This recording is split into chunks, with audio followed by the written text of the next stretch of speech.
మీ అందరికీ తెలుసు టిఆర్ఎస్ ప్రభుత్వంలో ఈ 10 సంవత్సరాలు ఏదైతే ప్రభుత్వం నడిపించినారో దీంట్లో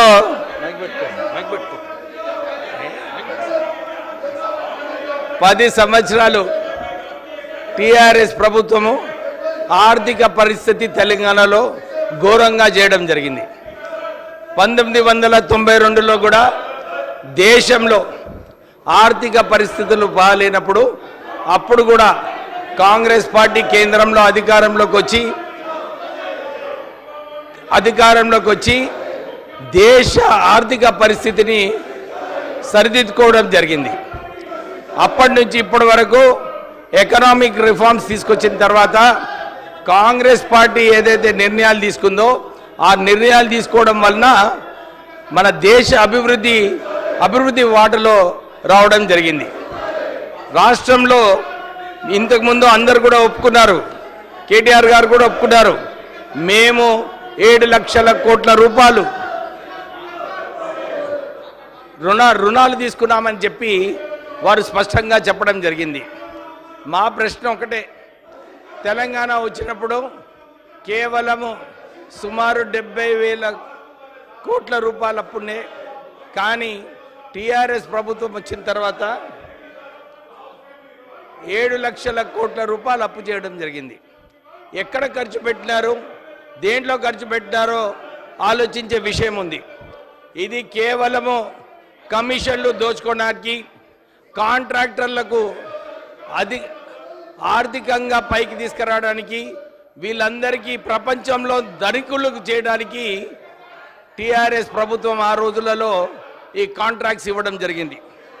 మీరందరూ కూడా ఒక విషయం గమనించాలి, సోనియా గాంధీ గారు అప్పుడు ఏదైతే మాట ఇచ్చారో వారు అప్పుడు తెలంగాణ ఇస్తామని చెప్పి మాట ఇవ్వడం జరిగింది.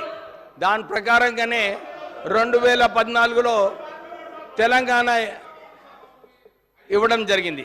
అలాగే ఇప్పుడు కూడా రాహుల్ గాంధీ గారు మాట ఇచ్చారు, మేము రైతులకు రుణమాఫీ చేస్తామని చెప్పి వరంగల్లో మాట ఇవ్వడం జరిగింది. దాని ప్రకారంగానే గౌరవనీయులైన ముఖ్యమంత్రి గారు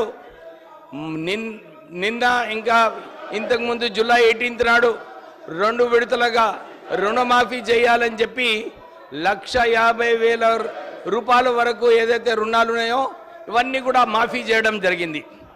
వారు ఏదైతే మాట ఇచ్చారో ఆగస్ట్ 15 లోపున మొత్తము 2 లక్షల రూపాయలు రుణమాఫీ చేస్తామని చెప్పి మాట ఇచ్చారు. దాని ప్రకారంగానే ప్రభుత్వము రుణమాఫీ చేయడానికి సిద్ధంగా ఉన్నారు.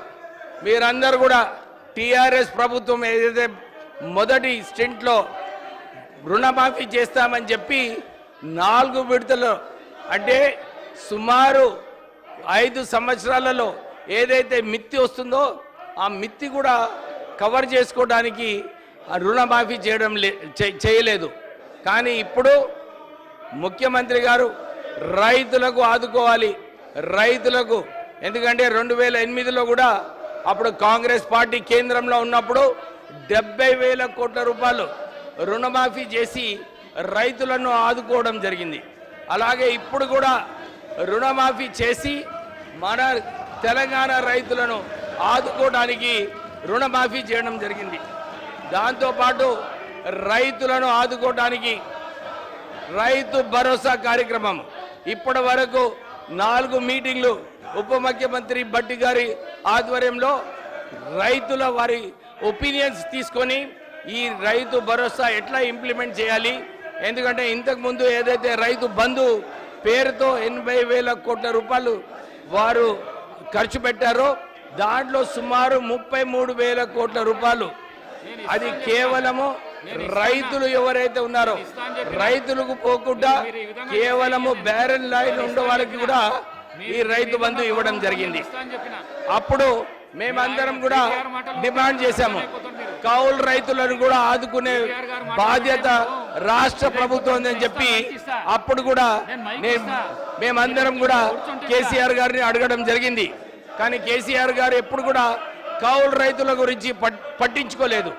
ఈసారి ప్రభుత్వము కౌలు రైతులకు వాళ్ళందరికీ కూడా 15,000 రూపాయలు కేటీఆర్ గారు ఇస్తాను, కౌలు రైతులకు కూడా 15,000 రూపాయలు ఇవ్వడానికి నిర్ణయించుకున్నారు. దాంతో పాటు రైతు కూలీలను కూడా వారికి 12,000 రూపాయలు ఇవ్వడానికి నిర్ణయించుకున్నారు. రైతులకు ఆదుకోవడానికి ఇంతకుముందు చాలా సార్లు పంట నష్టపోయినప్పుడు ఇన్సూరెన్స్ ఫసల్ బీమా తీసుకోమని చెప్పి చాలా మంది ప్రభుత్వాన్ని అడగడం జరిగింది. కానీ ఆ రోజులలో టిఆర్ఎస్ ప్రభుత్వము ఫసల్ బీమా ఎక్కడ కూడా ఇంప్లిమెంట్ చేయలేదు. కానీ ఇప్పుడు ప్రభుత్వము ఫసల్ బీమా కూడా ఇంప్లిమెంట్ చేయడానికి రైతులు కట్టే ఇన్సూరెన్స్ కూడా ప్రభుత్వమే ఇన్సూరెన్స్ ఇస్తుందని చెప్పి ఆల్రెడీ ఒప్పుకోవడం జరిగింది. మీరందరూ కూడా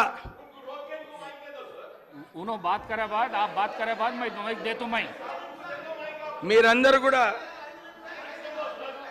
ఈ బడ్జెట్ అప్రాప్రియేషన్ బిల్లు రైతులను ఎట్లనైతే ఆదుకోవాలని చెప్పి ప్రభుత్వం నిర్ణయించుకుందో అలాగే అన్ని సెక్టర్స్లో కూడా ప్రభుత్వము బీద ప్రజలకు ఆదుకోవడానికి అన్ని స్కీమ్స్ కూడా తీసుకురావడం జరిగింది. నేను ఎమ్మెల్యే అయిన తర్వాత చెన్నూరు నియోజకవర్గంలో అక్కడ టూర్ చేసినప్పుడు ప్రజలందరూ కూడా విద్య మీద వైద్యం మీద ఈ 2 విషయాలలో ప్రజలందరూ కూడా అడుగుతున్నారు. మీ అందరూ తెలుసు రాజీవ్ ఆరోగ్యశ్రీ స్కీమ్ కోవిడ్ టైంలో అప్పుడు కేసీఆర్ గారి ప్రభుత్వం ఉన్నప్పుడు రాజీవ్ ఆరోగ్యశ్రీ వాళ్ళందరూ కూడా చాలా మందికి వాళ్ళు హాస్పిటల్ బిల్స్ ఉన్నప్పుడు వాళ్ళందరూ పుస్తకాలు ఇల్లు అమ్ముకొని హాస్పిటల్ బిల్స్ కట్టడం జరిగింది. కానీ కాంగ్రెస్ ప్రభుత్వం వచ్చిన తర్వాత 5 లక్షల నుంచి 10 లక్షల రూపాయలు రాజీవ్ ఆరోగ్యశ్రీ తీసుకొచ్చి ప్రజలకు ఆదుకోవడం జరిగింది.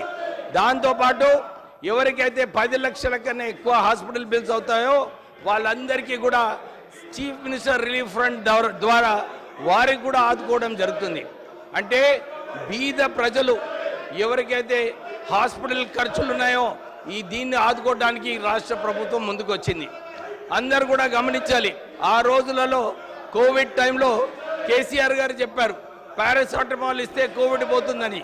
కానీ అప్పుడు హాస్పిటల్ బిల్స్లో చాలామంది 3 లక్షలు 4 లక్షలు కట్టుకొని వారు ఆర్థికంగా నష్టపోవడం జరిగింది.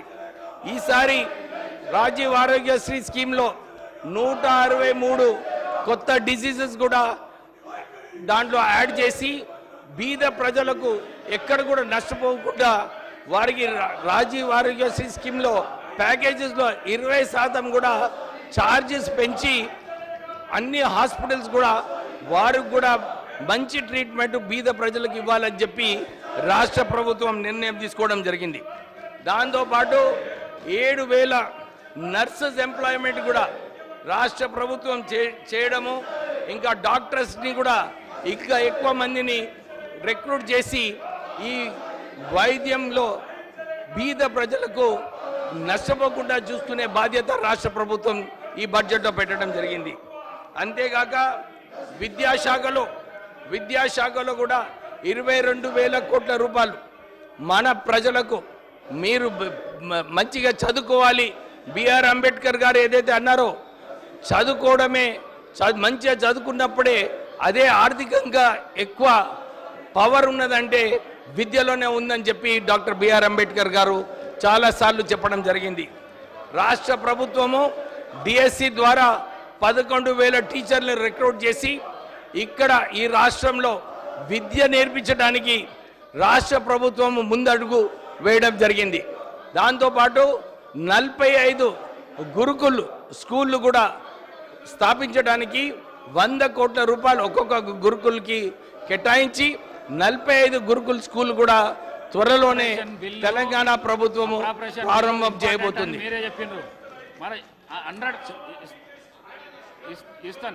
ఇస్తాను కూర్చోండి, నేను ఇస్తాను. అప్రాపరేషన్ బిల్లు చాలా ఇంపార్టెంట్ అని కేసీఆర్ గారే చెప్పారు. మరి ఈ విధంగా ఈ ప్రాక్టీస్ మంచిదా? మీరే ఆలోచన చేయండి.